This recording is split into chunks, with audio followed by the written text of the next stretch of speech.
the night before Christmas. I like the night before Christmas. Nanny and Meredith Ann's daddy gave this book to Meredith Ann To Mommy. on her very first Christmas, December the 25th, 1979. Can I have some water, please? After this.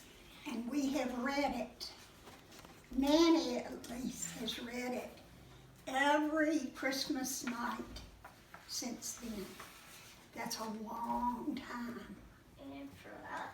Okay, are we And ready? then Mommy gave it to her. Oh, because I love this book. Read it all the Twas time. the night before Christmas, and all through the house, not a creature was stirring, not even a mouse. The stockings were hung by the chimney with care, in hopes that St. Nicholas soon would be there. The children were nestled all snug in their beds, while visions of sugar plums danced in their heads. We have one version of this at our school. One question. What's a sugar plum? It's a candy fairy, kind of like that. It's kind of like a candy fairy. Mama in her kerchief and I in my cap had just settled down for a long winter's nap. When out on the lawn there rose such a clatter, I sprang from the bed to see what was the matter. Away to the window I flew like a flash, tore open the shutters and threw up the sash. The moon on the breast of the new fallen snow gave a luster of midnight to objects below. I have a question. We have a different version of this at school. It's just a smaller version. A smaller version. And it has. And this is our special family version. And it has black. And it has a little bit of brown, more brown and black. Okay. When what to my wondering I should appear, but a miniature sleigh and 8 tiny reindeer. This was before Rudolph. With a little old driver so lively and quick, I knew in a moment it must be Saint Nick. More rapid than eagles, his coursers they came, and he whistled and shouted and called them by name.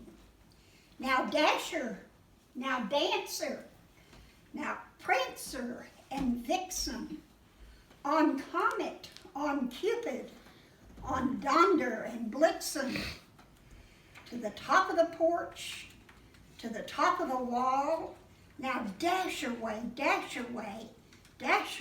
all. As the dry leaves that before the wild hurricane fly, when they meet with an obstacle, mount to the sky. So up to the housetop the coursers they flew, with a sleigh full of toys and St. Nicholas too. And then in a twinkling I heard on the roof the prancing and pawing of each little hoof. As I drew in my head and was turning around, down the chimney St. Nicholas came with a bound. He was dressed all in fur, from his head to his foot, and his clothes were all tarnished with ashes and soot. A bundle of toys he had flung on his back, and he looked like a peddler just opening his pack. His eyes, how they twinkled, his dimples, how merry. His cheeks were like roses, his nose like a cherry. His droll little mouth was drawn up like a bow, and the beard on his chin was as white as the snow. The stump of a pipe he held tight in his teeth, and the smoke it encircled his head like a wreath. He had a broad face and a little round belly that shook when he laughed like a bowl full of jelly. He was chubby and plump, a right jolly old elf, and I laughed when I saw him in spite of myself. A wink of his eye and a twist of his head soon gave me to know I had nothing to dread. He spoke not a word, but went straight to his work and filled all the stockings, then turned with a jerk, and laying his finger aside of his nose, and giving a nod up the chimney he rose. He sprang to his sleigh, to his team gave a whistle, and away they all flew like the down of a thistle. And I heard him exclaim, ere he drove out of sight,